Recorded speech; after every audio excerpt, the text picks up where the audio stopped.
Alors,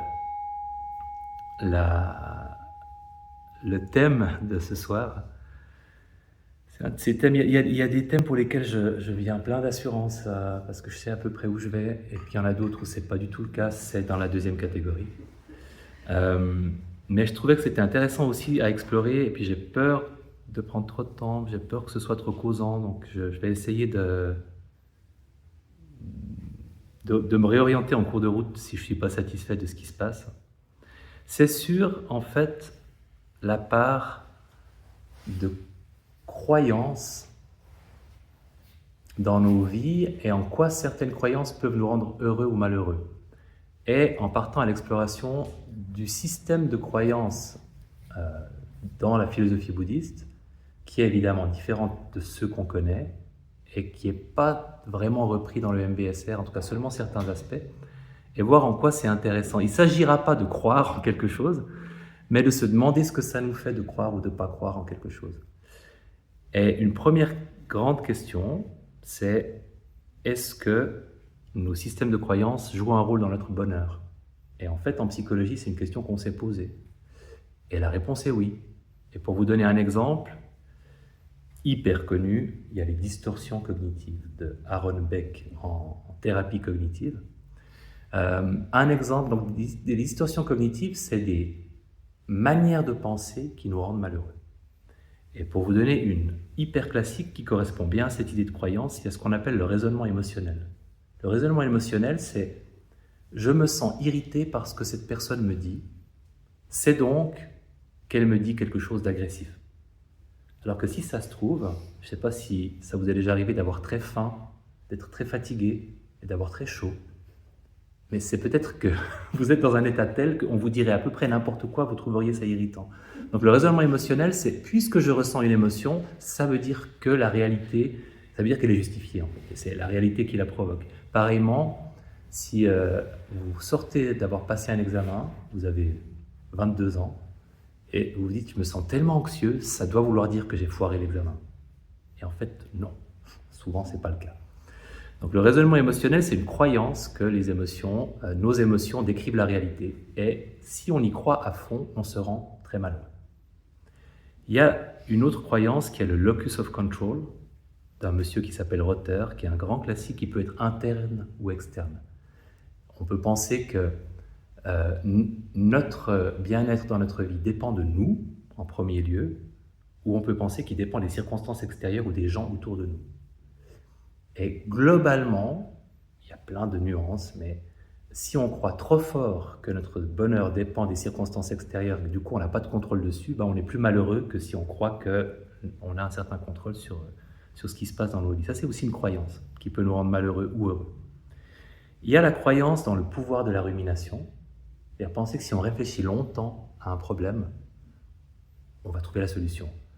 C'est parfois vrai, mais c'est très très très très très souvent faux. Et croire que la rumination nous permet de trouver une solution va nous rendre malheureux.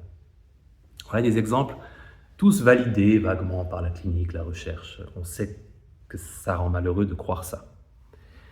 Plus généralement, être croyant au sens traditionnel du terme, ça facilite le bonheur, semble-t-il. Il y a plein de nuances, parce que si on croit à des choses horribles comme l'enfer, on se rend peut-être un peu malheureux si on y croit trop fort. Enfin, c'est un portrait nuancé, mais globalement, il vaut mieux croire en un truc que douter, en tout cas. Il semble même que l'athée militant soit moins anxieux face à la mort que la personne qui n'est pas sûre. Donc il y a le croyant qui est totalement serein, parce qu'il est sûr. Il y a l'athée qui dit « je suis né du néant, je retourne au néant et c'est très cool », et qui gère plus ou moins bien, mais apparemment, voilà, son anxiété n'est pas trop forte. Et apparemment, si on se tâte, c'est là où c'est le moins confortable.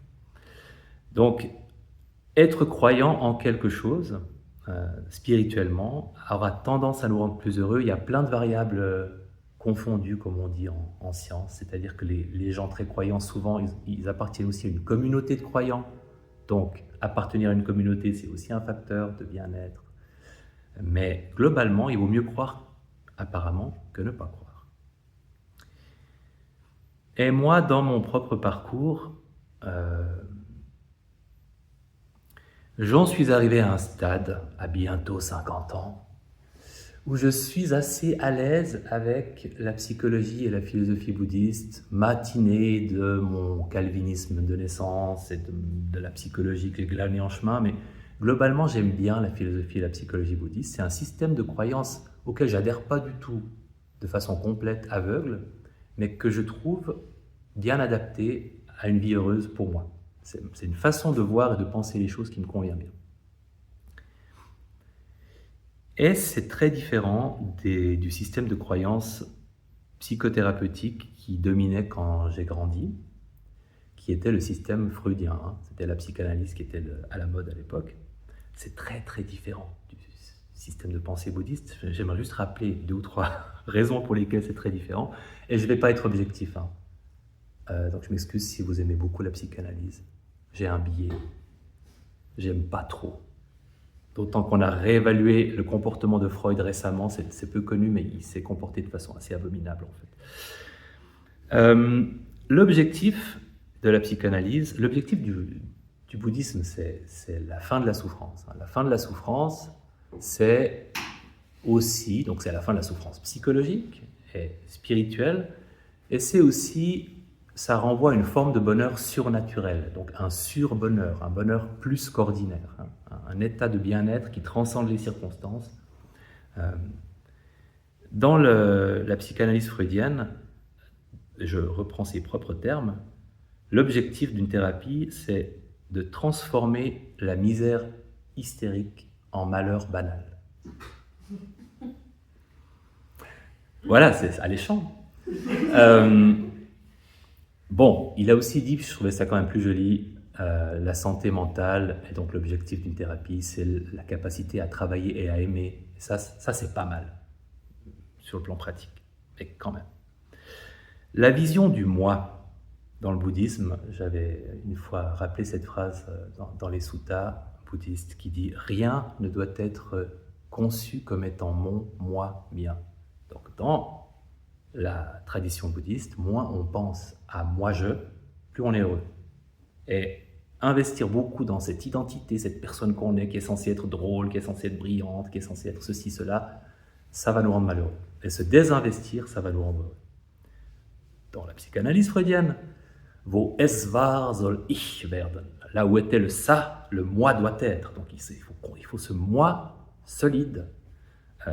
Donc on investit dans ce moi. Il y a même 3 couches. Il y a le surmoi, il y a le ça, il y a le moi. La méthode, dans la tradition bouddhiste, on s'entraîne à habiter le présent, de plus en plus, de mieux en mieux, de plus en plus de finesse. C'est le cœur de la pratique méditative. Et dans la psychanalyse freudienne, on rumine pendant des années sur le passé.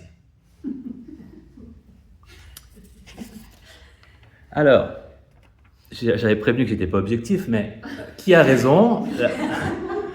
La science tente à pencher du côté de la philosophie bouddhiste, à choisir entre ces deux-là, s'il n'y a que ces 2 options. On sait que, par exemple, le mode par défaut en neurosciences, c'est ce mode dans lequel on pense à moi-je. Toutes ces pensées qui tournent autour de qui on est, de ce qu'on sera, de qui on était, et que le moi-je est aussi associé aux ruminations dépressives, et que plus on passe du temps dans cet état moi-je, qui est prôné plus ou moins directement par l'approche psychanalytique, moins on est heureux. Donc, je ne regrette pas mon choix. Et tout ça pour dire que les systèmes de pensée, ça peut déterminer beaucoup de notre bonheur.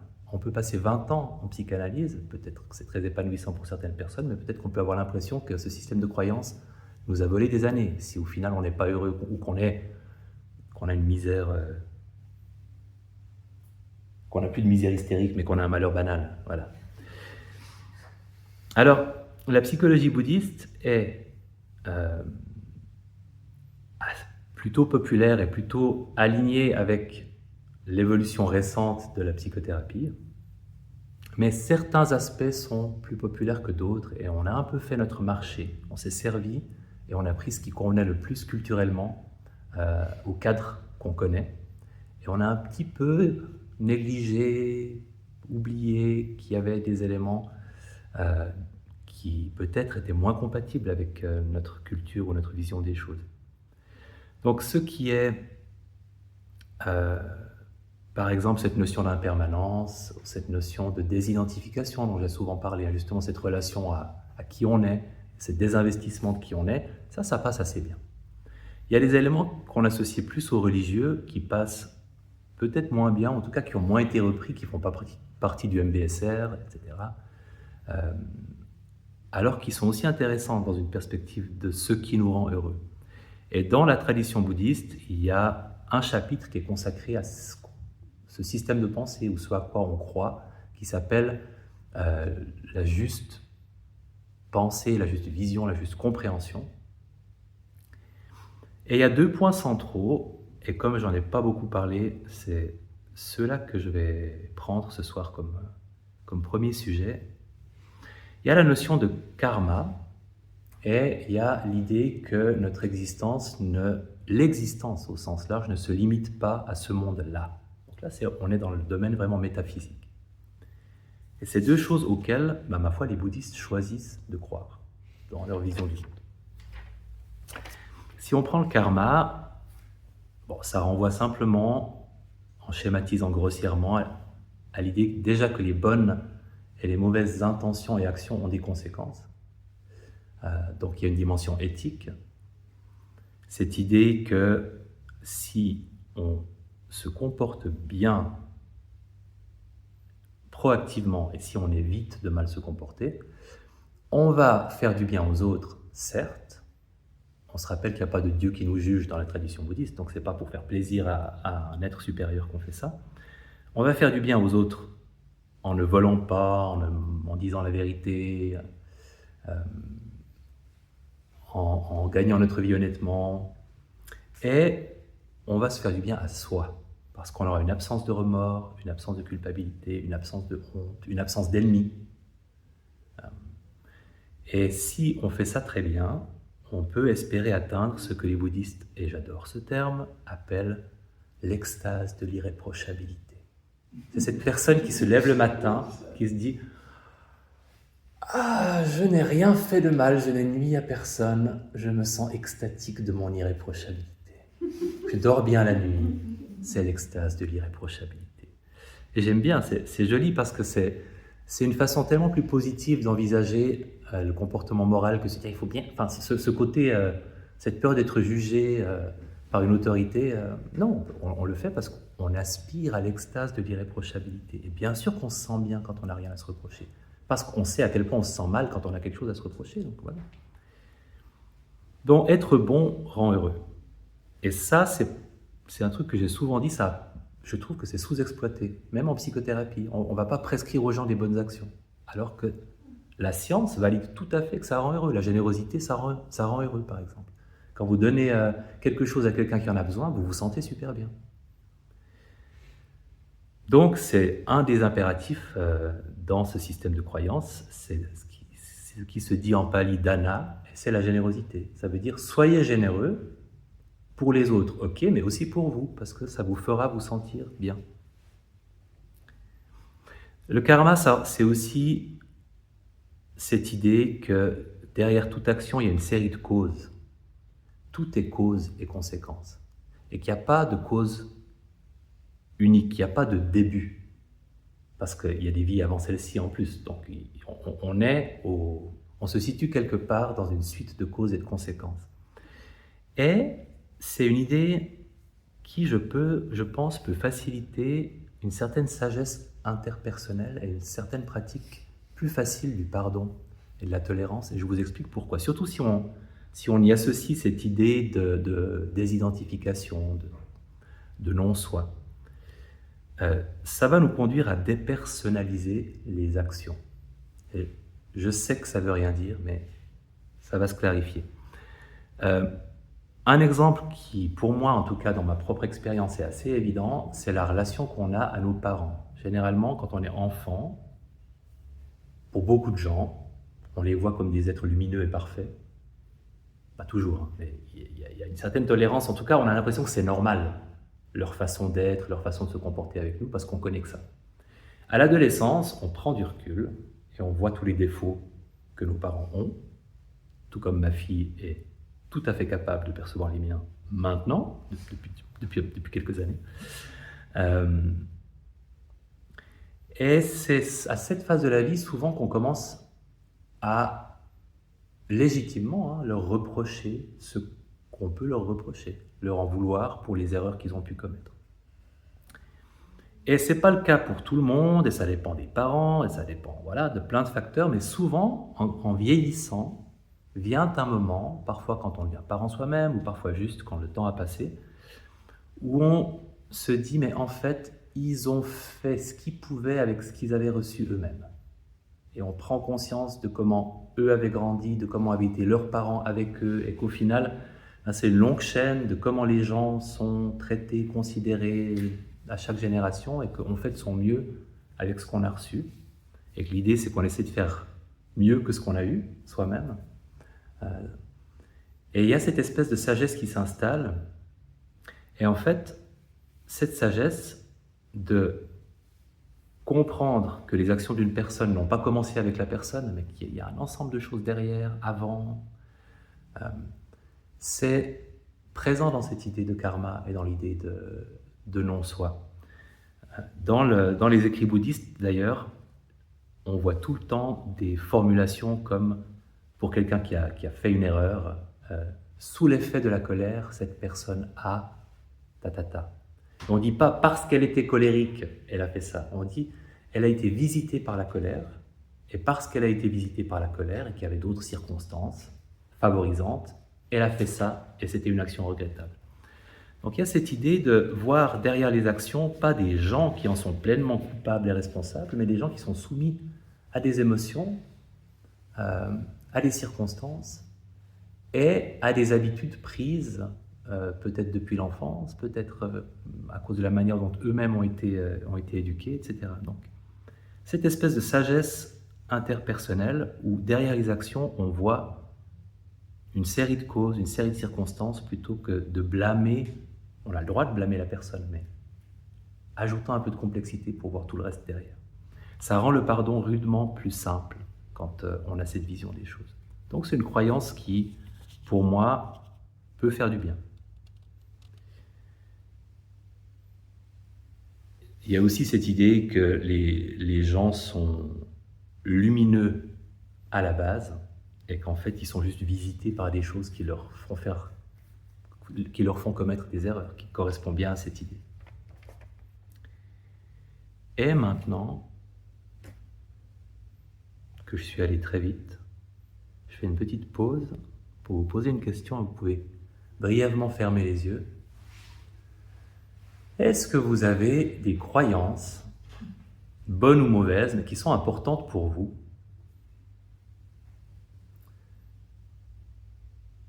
qui orientent votre vie ou votre compréhension des autres ou votre relation aux autres ou les décisions que vous prenez dans votre vie? Vraiment au sens le plus large, et vous ne serez pas du tout obligé de la partager, mais juste de se poser cette question.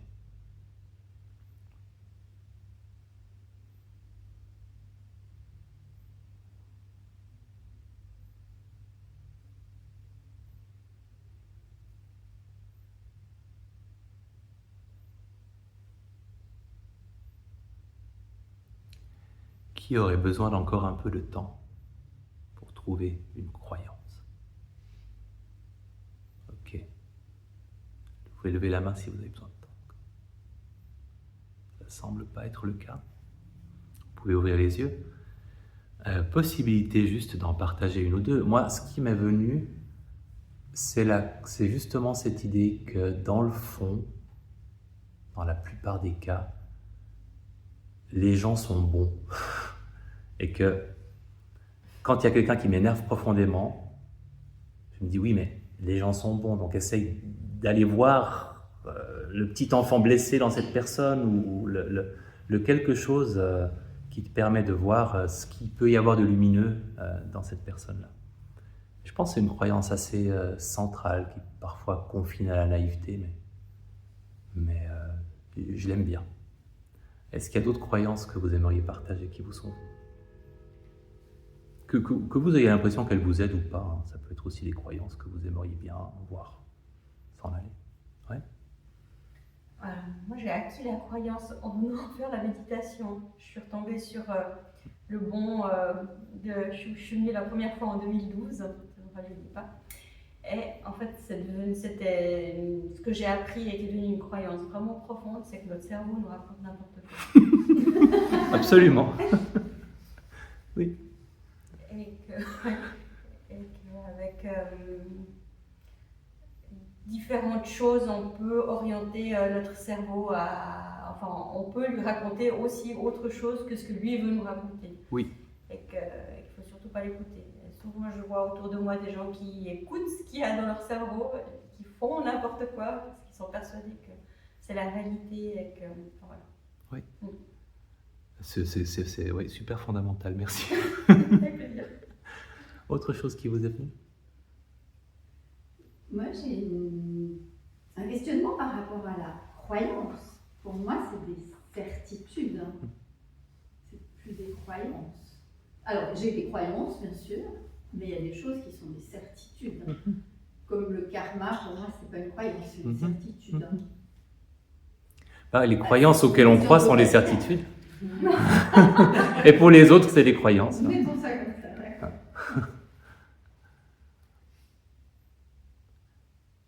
Ok. Alors, il y a l'autre aspect. Et c'est là où j'avais peur de m'étendre. Mais évidemment, c'est un aspect intéressant. Dans la religion bouddhiste, même si on dit c'est pas une religion, c'est une philosophie. Oui, mais bon, il y a un aspect métaphysique quand même, qu'on aime bien oublier, mais qui est là. Il y a cette croyance qu'il y a plus que ce monde-là. Donc, ça veut dire qu'il y a un monde avant et un monde après ce monde. Première chose, c'est l'idée de la réincarnation. Et puis c'est l'idée qu'il y a d'autres niveaux d'existence que le nôtre. Dans la tradition chrétienne, on parle volontiers des anges. Dans la tradition musulmane, on va parler des djinns. Dans la tradition bouddhiste, on parle des devas, par exemple. Il y a des êtres invisibles qui ne sont pas nous, mais dans leur vision du monde, ça existe. Mais l'idée n'est pas de se dire qu'il faudrait croire à ces choses-là. Mais j'aime bien me poser la question de la vérité ou de la réalité relative des différents systèmes de croyances, et on commet une grosse erreur. Et ça, je voulais vraiment en parler dans notre culture, qui est de croire que le matérialisme est vrai par défaut. C'est-à-dire que, par exemple, le truc central, c'est que le cerveau, dans l'hypothèse matérialiste, produit notre conscience. C'est le cerveau qui fabrique la conscience. Et on utilise un joli terme qui pourrait figurer dans une pièce de Molière, parce qu'en fait il est un peu ridicule. On parle de propriété émergente. La conscience est une propriété émergente du cerveau. Quand on ne sait pas, on invente un mot qui fait sophistiqué, quand on n'arrive pas à expliquer. Ça, c'est une hypothèse qui existe depuis longtemps, l'hypothèse matérialiste, le cerveau producteur de conscience. Et puis il y a une autre hypothèse qui existe depuis longtemps aussi, notamment formulée par le génial psychologue William James, qui est un bonhomme épatant, qui a vécu il y a fort longtemps aux États-Unis, c'est que le cerveau est un filtre. Ce n'est pas un producteur de conscience, c'est un filtre de conscience. Ces deux hypothèses qui, sur la base comme ça naïvement de ce qu'on sait de notre cerveau, sont recevables. C'est-à-dire que si vous prenez une radio, parce que c'est un bon modèle pour l'idée du filtre, du cerveau comme filtre de conscience, si vous prenez une radio et que vous cassez l'antenne, il n'y aura plus rien qui sortira de la radio, mais ça ne veut pas dire que l'émission de radio aura cessé d'exister. Ça veut juste dire que vous ne pourrez plus l'entendre parce que l'antenne est cassée. Donc quand le cerveau de quelqu'un est endommagé, le fait que cette personne ait des fonctions, une conscience altérée, ça peut vouloir dire ou que son cerveau ne peut plus produire une conscience parce qu'il est abîmé, ou que, dans l'hypothèse de William James, son cerveau ne peut plus transmettre, ne peut plus filtrer adéquatement la conscience qui existe à l'extérieur de lui parce qu'il est endommagé. Et on se dit, oui, bon, mais quand même, c'est quand même l'hypothèse matérialiste, c'est le cerveau qui produit la conscience, c'est la plus... on sait scientifiquement que c'est comme ça que ça se passe. On ne sait pas du tout. C'est pas démontré, dans les canons scientifiques, et pire que ça, il y a plein de contradictions à cette hypothèse-là. Par exemple, peut-être, parce que je trouve cette image très jolie, une image de William James pour expliquer ça, c'est qu'il suffit d'un corbeau blanc pour prouver que la phrase « tous les corbeaux sont noirs » est fausse. Et pour cette hypothèse matérialiste, il suffit d'un corbeau blanc, et on a énormément de corbeaux blancs qui font douter de la réalité de cette hypothèse-là. Un classique, c'est ce qu'on appelle la lucidité terminale. Chez les personnes qui ont la maladie d'Alzheimer, par exemple, qui ont vraiment, depuis des mois, plus la possibilité de parler, par exemple, il se produit, et c'est publié dans des revues à comité de lecture, blablabla, donc c'est pas de la foutaise, il se produit régulièrement ce phénomène de lucidité terminale qui est que tout à coup, souvent peu de temps avant leur mort, elles regagnent des facultés, puis elles parlent parfois totalement normalement, alors que leur cerveau est vraiment en sale état. Et ça s'explique pas par cette hypothèse.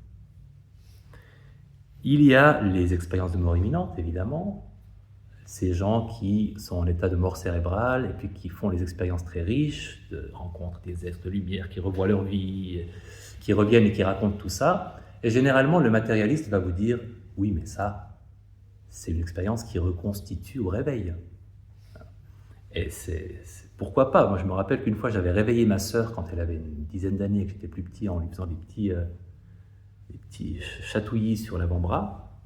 Et elle s'était réveillée en me disant « j'ai rêvé qu'une araignée me sautait dessus et elle s'apprêtait à me mordre ». Donc elle avait reconstitué sur la base d'une demi-seconde de mon pianotage sur son avant-bras une histoire d'araignée. Donc on peut reconstituer plein de trucs.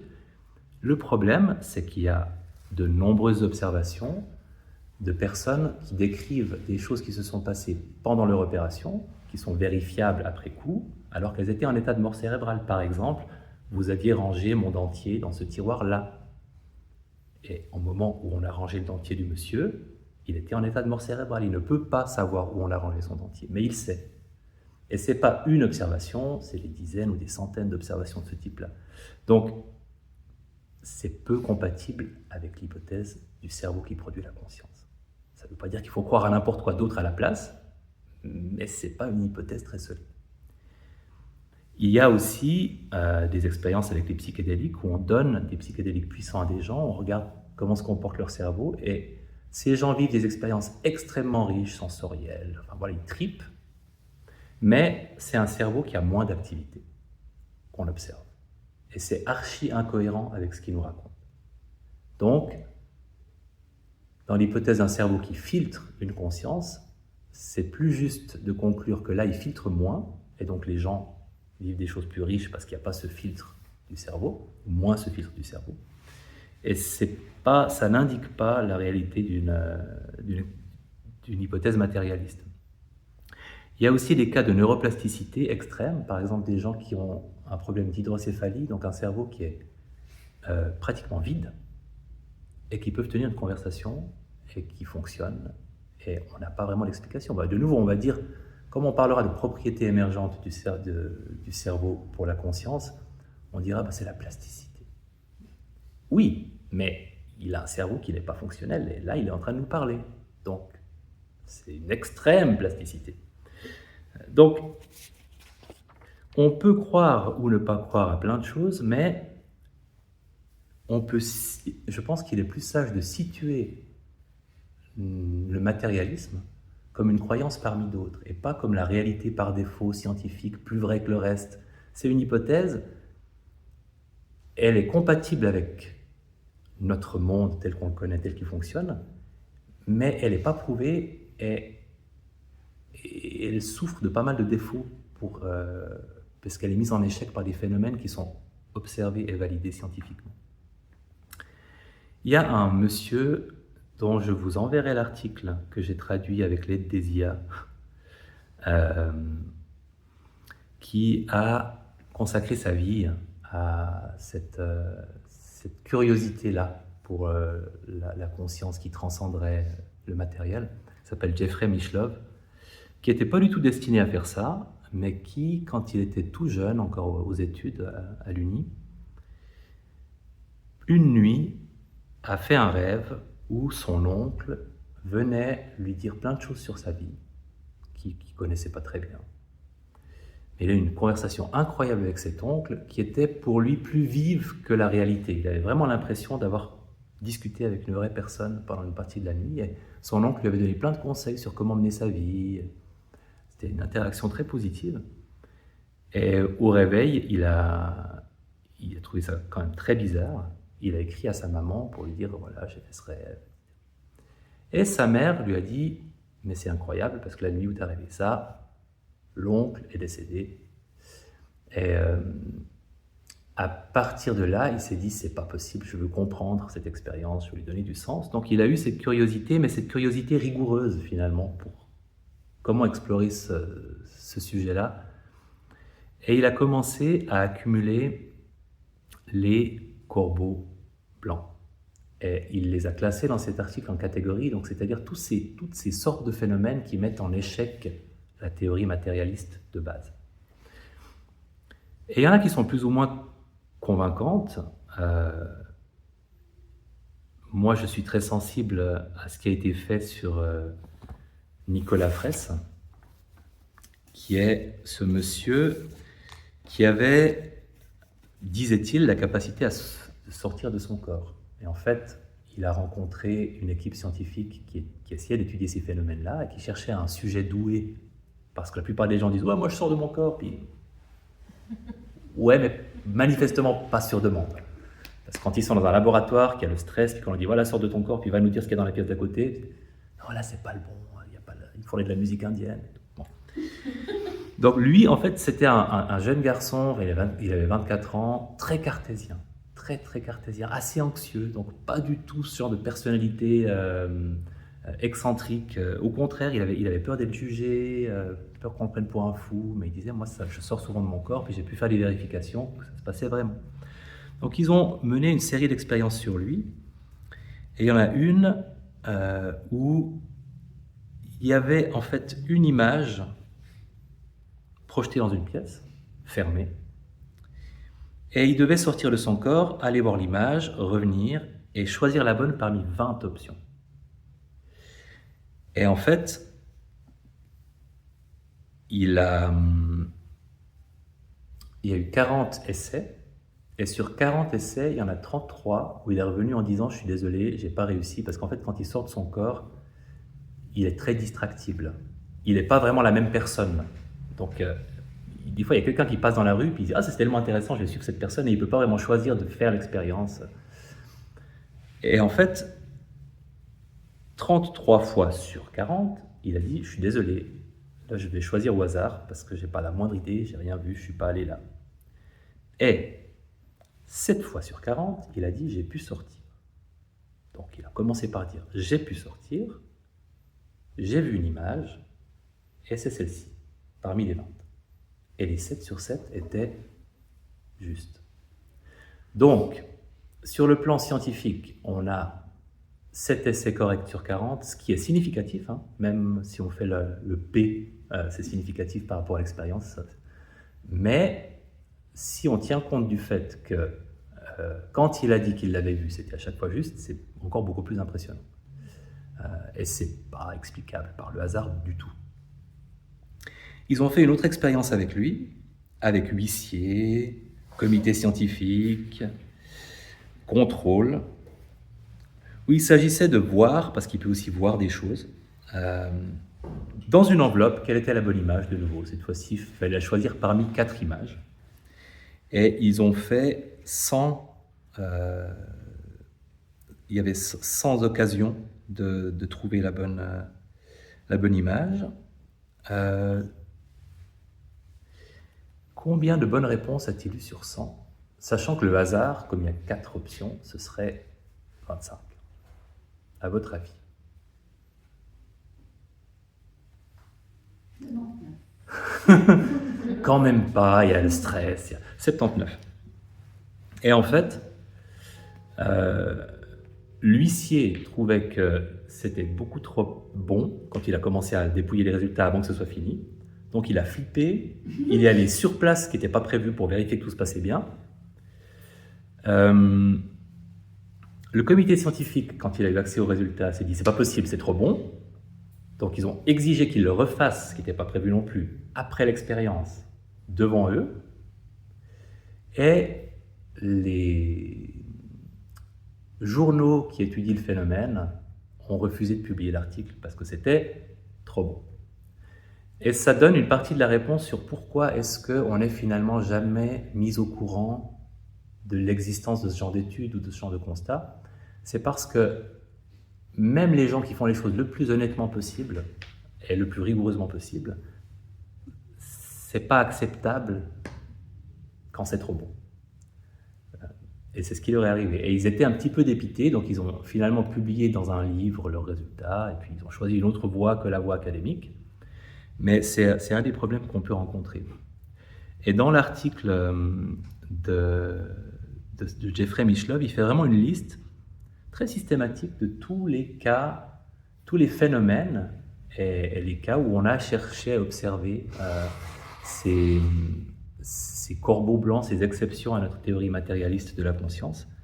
Et c'est un très joli article parce que c'est impressionnant de voir tout ce qu'on ne sait pas en fait, et qui existe. Il y a des choses qui sont anecdotiques, mais qui sont tellement spectaculaires, même en étant anecdotiques, en termes de vérification qu'on a pu faire de l'authenticité du phénomène, que ça fait vraiment douter, en tout cas de la solidité de l'hypothèse que la conscience est juste ce truc produit par le cerveau et qu'elle n'existe pas en dehors de cette production-là. Il y a notamment l'histoire d'un garçon réincarné qui est totalement extraordinaire. Si vous lisez l'article, je ne vais pas vous en parler là, mais un petit garçon qui naît dans une famille évangélique chrétienne américaine, donc pas très ouvert à la chose, qui faisait des cauchemars quand il était gamin, que son avion s'écrasait, et qui avait énormément de souvenirs liés à l'aviation. Au point qu'à 2 ans, il jouait avec un avion en plastique, parce qu'il adorait jouer avec des avions en plastique, et que sa maman lui dit « Ah, il y a des grosses bombes en dessous ». Et il dit « C'est pas une bombe, it's a drop tank, un réservoir de largage ». Et il avait un vocabulaire complètement... et ses parents ont commencé à s'inquiéter et à s'intéresser. Et je vous passe les détails, mais il a fini par aller à des réunions de vétérans de la Deuxième Guerre. Il reconnaissait des modèles d'avions, il pouvait dire celui-ci. Le problème, c'est qu'il partait vers la gauche quand on essayait de le faire décoller, et les vétérans étaient bluffés. Et il se rappelait du nom de son meilleur ami, du nom du porte-avions sur lequel il était stationné au Japon. Et tout a été vérifié. Par des parents qui n'avaient pas envie que ce soit vrai, parce que ça ne correspondait pas à leur système de croyance, et par un psychologue qui s'est beaucoup intéressé à tous ces cas.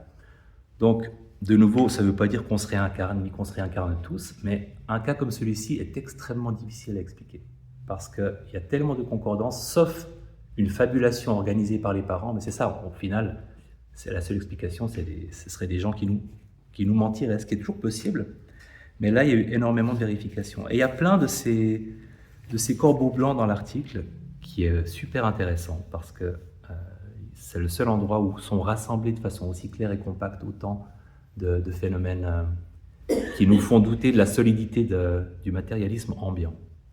Puis finalement, cette croyance-là, quand on l'a dans un avant et un après, évidemment, en tant que croyance, elle peut avoir un effet profondément rassurant par rapport à la disparition de nos proches, la nôtre.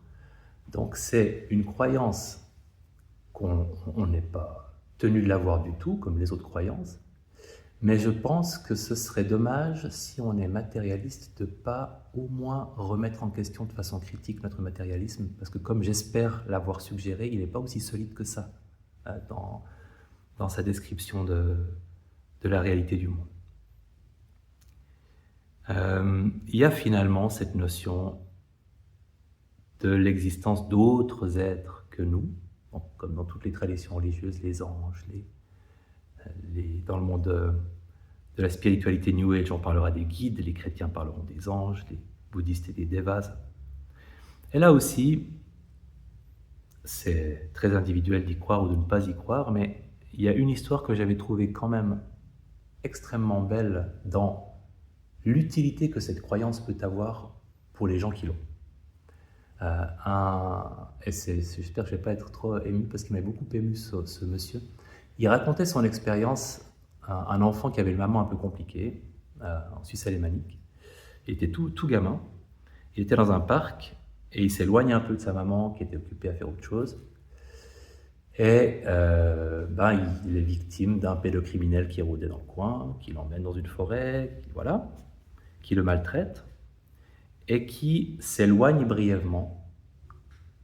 Et au moment où cet enfant, qui doit avoir 6 ou 7 ans, je ne sais plus exactement, mais qui est vraiment un petit enfant, est seul, on ne sait pas s'il va revenir pour lui faire encore plus de mal. Il y a une lumière qui lui apparaît dans la forêt, qui lui dit « il faut que tu cours vers moi ». Et comme la lumière a l'air très gentille, puis qu'elle a une voix douce, il court vers elle. Et la lumière le guide en dehors de la forêt. Et elle le guide en fait finalement vers sa maman et vers la police. Et il dit « j'ai eu une vie difficile, après on m'a séparé de ma mère, j'ai été placé en foyer, c'était pas toujours facile, j'ai été placé en famille d'accueil, c'était dur suivant la famille dans laquelle je tombais. Mais j'ai jamais été quitté par cette idée que quelqu'un m'aimait et me protégeait. » Et à cet égard-là, je me dis, pour quelqu'un comme lui qui y croit dur comme fer parce qu'il l'a vécu, c'est une croyance extraordinairement bienfaisante. Mais il est tout aussi vrai que les fondamentalistes de toute religion qui voient des démons partout, ça peut être aussi une croyance qui nous rend la vie plus malheureuse et plus stressante. Donc, je ne dis pas que de croire à des êtres invisibles soit toujours une bonne idée, mais d'avoir écouté ce témoignage m'a en tout cas rappelé que pour certaines personnes, ça peut être salvateur d'avoir cette croyance dans ces êtres invisibles mais bienveillants qui peut-être nous entourent et ne nous quittent jamais. En tout cas, je pense qu'on gagne à faire preuve de souplesse dans ce qu'on croit et dans ce qu'on ne croit pas. Aussi bien dans la remise aux questions qu'on a en tant que méditant, probablement, on a tous remis en question les croyances établies, psychologiques qu'on avait, notamment sur le sérieux des pensées, ce genre de choses, ou l'impermanence, qui est aussi quelque chose qui peut nous transformer, mais aussi de ne pas se fermer complètement à quelque chose qui ne soit pas matérialiste, même si on l'est extrêmement. Parce que c'est plus fragile qu'on ne le pense.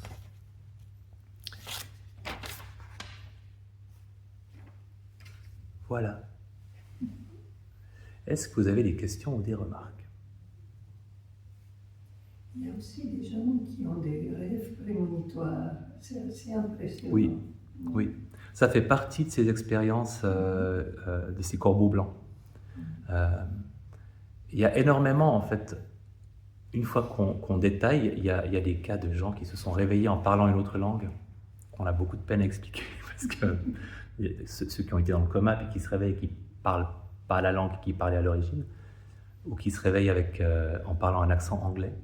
Et c'est affreux, parce qu'il y a une dame à laquelle elle explique que c'est arrivé, que c'est des cas, il y a des choses qui sont publiées dans la littérature scientifique, donc c'est en tout cas pas imaginaire, ça a été constaté. Une dame française qui s'est réveillée avec l'accent anglais, après un grave accident.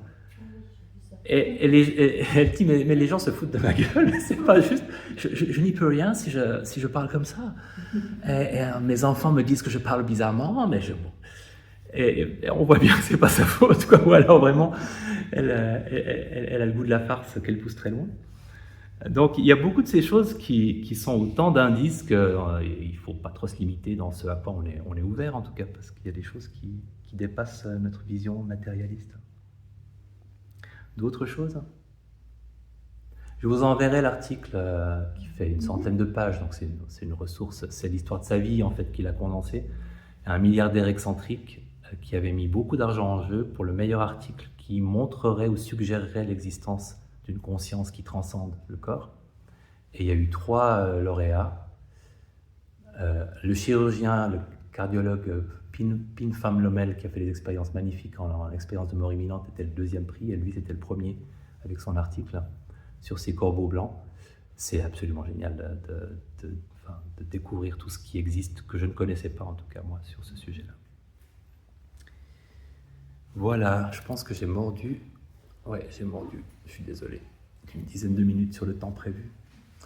Ça va? C'était pas trop académique? Il y aura des causeries un peu plus pratiques. Celle-là. C'était passionnant. Merci. Alors l'article de Monsieur Jeffrey Mishlove le sera.